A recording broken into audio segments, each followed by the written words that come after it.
Indian media, they said that Dr. Zakir Naik is banned in UK, in Canada, in Malaysia, in Indonesia.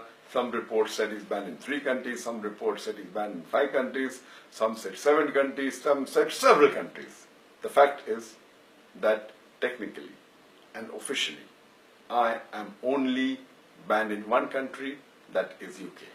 And we'll come to it later on. There's no other country that I'm aware of where I got an official letter or information that I have been banned to enter that country. There are news that I'm banned in Malaysia. In fact, hardly 3 years back, in November 2013, I got the Toko Mahalijri Award, which is the highest award in Malaysia given by the King of Malaysia and the Prime Minister of Malaysia. Imagine the intelligence of Malaysia, but natural, they made a sing my records and then gave this award to me. So, and I was just there in Malaysia in the month of April, hardly 3 months back. And there I met the Prime Minister, the Deputy Prime Minister, the Home Minister, the Islamic Minister, the Sports Minister. In a span of about 4 days, I met about 15 ministers and chief ministers. Imagine, I'm banned in the country and I'm meeting the head of the country, I'm meeting the king, I'm meeting the Deputy Prime Minister. It is an irony. So this is what the media does. It picks up some information they get from hearsay, from some gossip, and they give it in headlines as though it's a gospel truth. Regarding my ban in UK, the only country which technically I am banned, and officially am banned, is UK. And to tell you correctly, the word banned is not appropriate because in UK, banned means the person who's banned, his lectures cannot be heard on the radio, on the television, his books cannot be sold. That is the meaning of ban. The right technical word for the UK is I am excluded. Excluded means my entry is not allowed in the country of UK. And to know the background of this, in the year 2009, just to tell you, I've been to UK several times. I've been there more than 14, 15, more than 20 times. And the last time I was there, in 2009, the head of the anti-terrorism department, that is Charles Farr, he sent an officer who told me that you have a reach and you can reach those young Muslims whom we cannot. So will you help us? And I told them, I'm most willing to help you, as long as you guarantee me 2 things. Number 1, you should not ask me to do anything against the Quran, which is the word of Almighty God, and the Sahih Hadith, which is the saying of Prophet Muhammad, peace be upon him. And they agreed.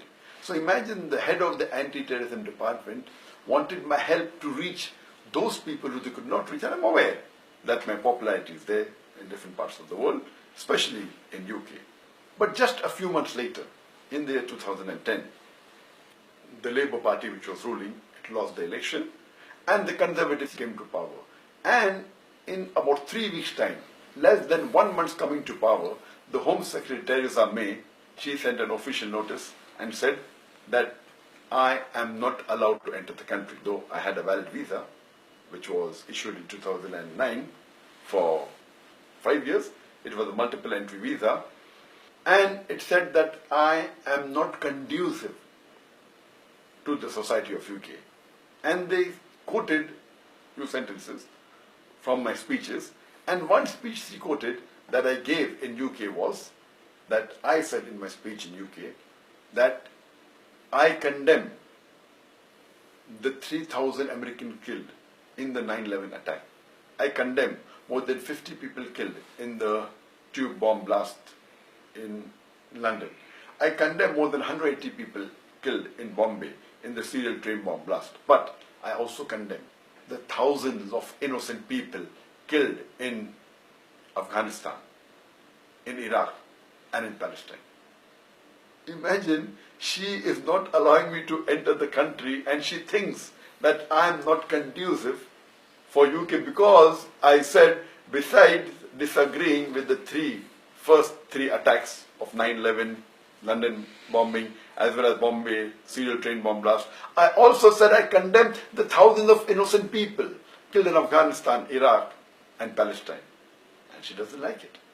I went out of the way to prefix the word innocent before I mentioned the thousands of people killed in Afghanistan, Iraq, and Palestine, to be careful that no one misuses and says that I am supporting certain terrorists of these countries. When I used the word Americans, I didn't prefix the word innocent, neither for UK, neither for India. Even going out of the way, she officially writes a letter. And imagine, it's illogical. No one in the right sense can ever agree that why am I not conducive when I'm condemning even the attack that took place in America, in London, in Bombay. Why do they don't like when I condemn the attack that took place in Afghanistan, Iraq, and Palestine? These are the double standards. So because of this, this letter said, I'm not allowed to enter. And normally, and technically, this is valid for 3 years. And that 2010 it was issued. So this letter was valid till 2013. So technically, I can apply for a visa for UK. As far as all the other countries in the world are concerned, I don't know of any other country in the world where I have been banned.